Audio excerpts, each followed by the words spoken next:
Olá, sejam todos bem-vindos a mais uma palestra da Associação Espírita Lauro Machado. Estamos estudando o livro Ilumina-te, de Divaldo Franco, intuído pelo espírito de Joana de Ângeles. Este título já nos remete a uma grande reflexão. Ilumina-te. Estamos no nosso 14º capítulo, Dignidade Moral. Vivemos hoje na Terra um movimento de muito apelo à luxúria, à competição, a desejos, a questões primitivas e instintivas que nos despertam vários sentimentos que vão nos afastando da nossa essência. De que essência falo? De sermos filhos de Deus, de sermos criados seres para o bem, mesmo que ainda não estejamos neste patamar, mesmo que precisemos investir muito na reforma íntima, o nosso caminho é este, o da evolução espiritual. Bom, vejamos então, vamos resgatar alguns conceitos para que possamos refletir sobre o título de hoje, Dignidade Moral. Dignidade. A dignidade é essencialmente um atributo da pessoa humana pelos simples fatos de ser humano. A pessoa merece todo o respeito, independentemente de sua raça, origem, sexo, idade, estado civil ou condição social e econômica. Vivemos isso na atualidade? Lamento, mas não nos parece. Evoluímos muito em tecnologia e inteligência, cada vez somos mais desafiados a pensar e a resolver os problemas que vão nos acometendo. Entretanto, estamos desenvolvendo a nossa inteligência, crescendo em potencial intelectual e material, mas nos esquecendo destes direitos, do respeito, de acolhermos a toda e qualquer pessoa como irmãos, independente da sua cor, da sua raça ou de onde ele veio, do estado civil, da condição econômica. Quantas vezes passamos perto de algumas pessoas e nos repudiamos, ficamos indignados com as suas condições, em vez de pararmos e pensarmos: como pode um de nós estar naquela condição? Como pode um de nossos irmãos estar passando por aquelas situações de penúria, de miséria absoluta, de condições quase que não humanas? Dignidade é isso, resgatarmos esses direitos. E moral? Vejamos. Moral e ética às vezes se confundem.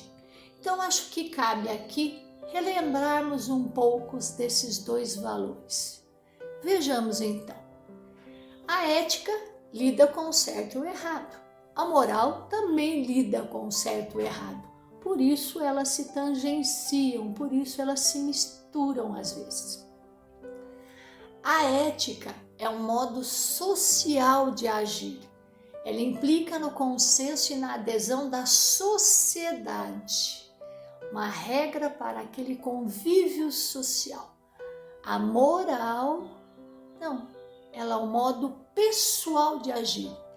Ela é adquirida e formada ao longo da vida por experiências que podem ser desta vida ou de outras vidas. Não podemos esquecer que nós esquecemos ao renascer de uma série de coisas, mas o Espírito traz registrado sua evolução. Ele esquece de seus comportamentos para que ele possa ter liberdade de novas escolhas, mas ele traz consigo a sua evolução. Nós não perdemos a evolução do espírito ao reencarnarmos. Pelo contrário, continuamos no nosso caminho de evolução. A ética, ela é regida por normas e regras sociais. É guiada pela cultura vigente àquela época, àquela sociedade. A moral também é regida por normas e regras mais pessoais. É guiada pela consciência. A ética trabalha com o coletivo, se constrói a partir do consenso de várias morais. A moral não, ela é individual. É o que fundamenta a ética, ou seja, é um valor do que é de direito e do que é de deveres. Lembramos de lá. Dignidade é a garantia dos direitos, ao respeito, independente de raça, cor, sexo, idade, estado civil, condição econômica, condição religiosa ou social. Então vejamos, dignidade moral. Então podermos evoluirmos moralmente. Lembremos das lições do Mestre Jesus. Moral, desenvolvimento moral e desenvolvimento intelectual. São duas forças humanas que devem caminhar juntas. Devemos caminhar com os dois juntos, usando a nossa inteligência para qualificar a nossa vida. Mas o que vemos no momento é o contrário. O que vemos no momento é que o ser humano está perdendo o endereço de Deus. Por quê? Porque estamos nos permitindo ser corruptados, ou seja, estamos sendo corruptos. O que vem a ser corrupto? Corrupto é aquele que se deixa levar por caminhos não tão dignos. Então, o ser humano corrupto está perdendo o endereço de Deus. O que Deus significa para nós? O que Jesus Cristo veio nos ensinar e nos mostrar? Veio nos mostrar e nos ensinar que há pelo menos dois caminhos. Mas o que fazemos? Qual deles escolhemos? Na maioria das vezes escolhemos os caminhos mais fáceis. Então nós vemos que o desenvolvimento tecnológico, por exemplo, nos ajuda a fugir de uma série de coisas. Como, por exemplo, estamos vendo agora nesta pandemia.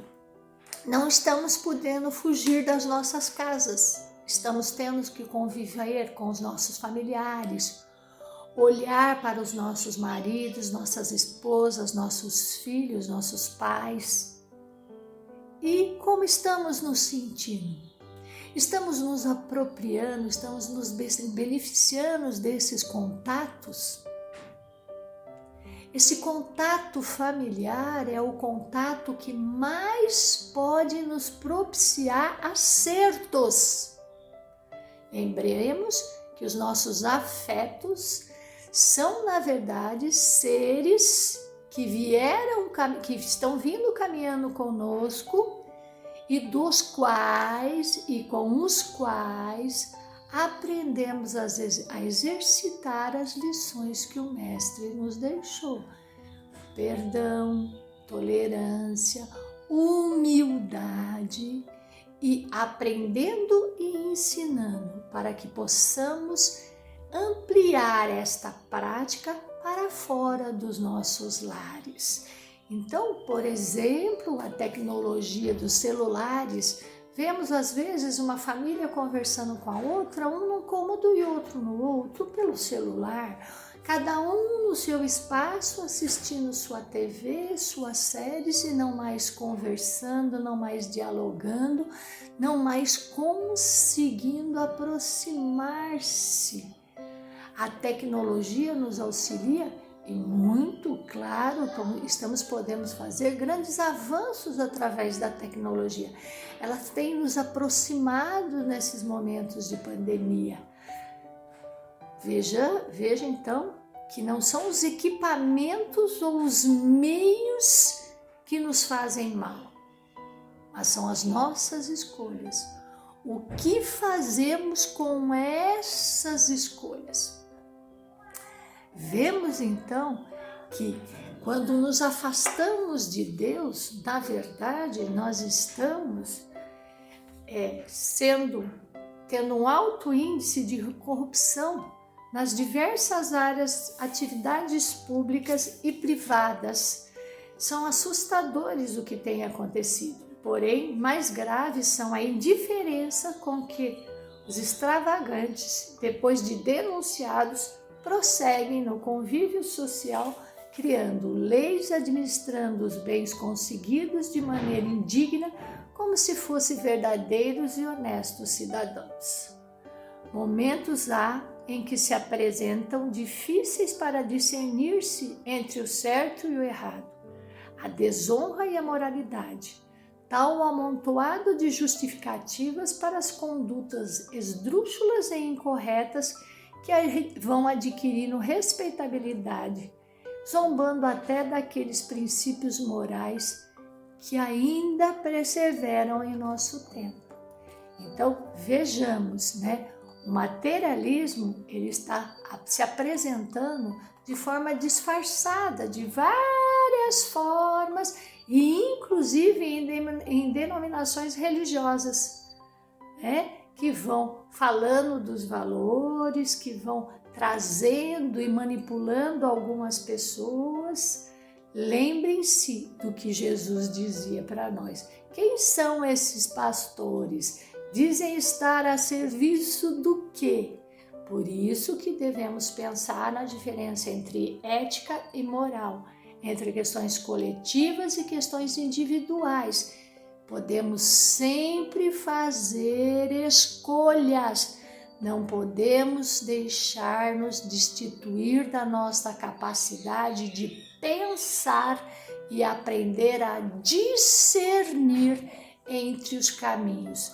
É óbvio que se apresentam pelo menos dois caminhos: aquele de pedras, pedregulhos, de dificuldades, e aqueles lindos, maravilhosos, que parecem fáceis e nos levam longe. Sim, nos levam longe, bem longe, muito longe de Deus. Precisamos cada vez mais refletirmos e pensarmos e fazermos a nossa escolha. Obviamente, nem sempre escolheremos as coisas certas, mas quando nós escolhemos, nós temos a capacidade de avaliar e, imbuídos de uma humildade, ou seja, combatendo o orgulho, tenhamos a dignidade de reconhecer que erramos e que procuraremos nos corrigir e fazer melhor.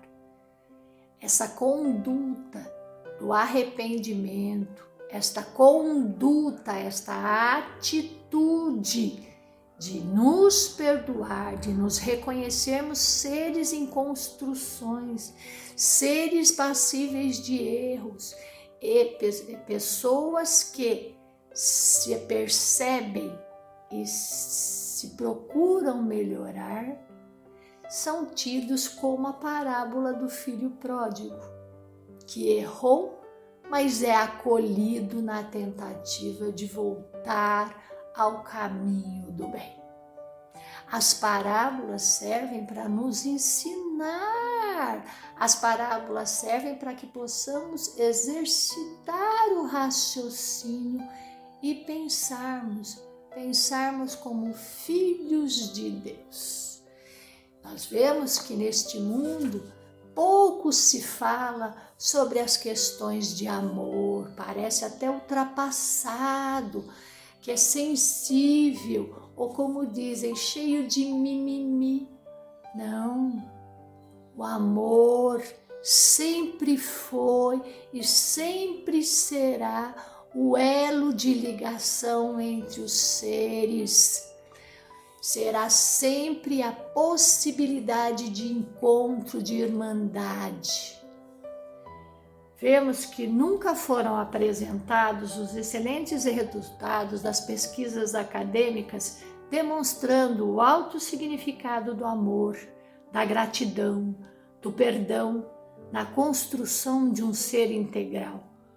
Como nesses dias conflitivos, se não fosse a solidariedade, se não fosse o carinho, o amor, a ajuda mútua, nós estaríamos em crises muito piores. Devemos abraçar o planeta, amarmos uns aos outros, amarmos as coisas, amarmos as pessoas, amarmos os animais, amarmos a nós mesmos e nos reconhecermos como filhos de Deus, amados, repletos de esperanças. Pensemos então que nossa caminhada pela Terra nunca foi fácil. Muitos são os desafios. Por isto, a Terra é chamada como o planeta de provas e expiações. Não porque estamos sendo castigados, pelo contrário, um pai amoroso não castiga, mas um pai amoroso não desiste de ensinar e de auxiliar os seus filhos a crescerem e se aperfeiçoarem. Por isso, planeta de provas e expiações. Provas para vermos se de fato estamos preparados para os níveis superiores. Expiações para que sejamos responsabilizados pelos nossos atos, pois os fatos destituídos de suas consequências não geram aprendizagem. Pelo contrário, parece que tudo pode e não é verdade. Gera-se consequências e as consequências precisam ser administradas, precisam ser assumidas e trabalhadas. Então nós vemos que somos como diamantes, mas diamantes brutos. Diamante bruto, o espírito, precisa de um processo de lapidação. Necessita perder as irregularidades que o compõem, impedindo-o de refletir a beleza da luz que possui no seu íntimo. Então estamos em processo de lapidação para que possamos refletir a luz.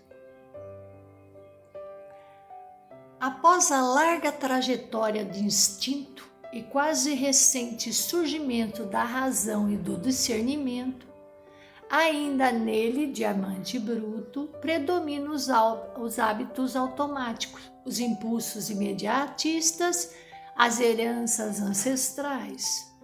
A conquista da dignidade moral é um desafio que deve ser enfrentado e vivenciado desde as experiências mais simples do dia a dia, a fim de ser criado o condicionamento superior para que se transforme em aquisição valiosa. Olha que importante isto. Vale a pena pensarmos muito sobre esses dizeres. Olha que interessante. A conquista da dignidade moral é um destino que deve ser enfrentado e vivenciado desde as experiências mais simples a fim de ser criado o condicionamento superior para que se transforme em aquisição valiosa.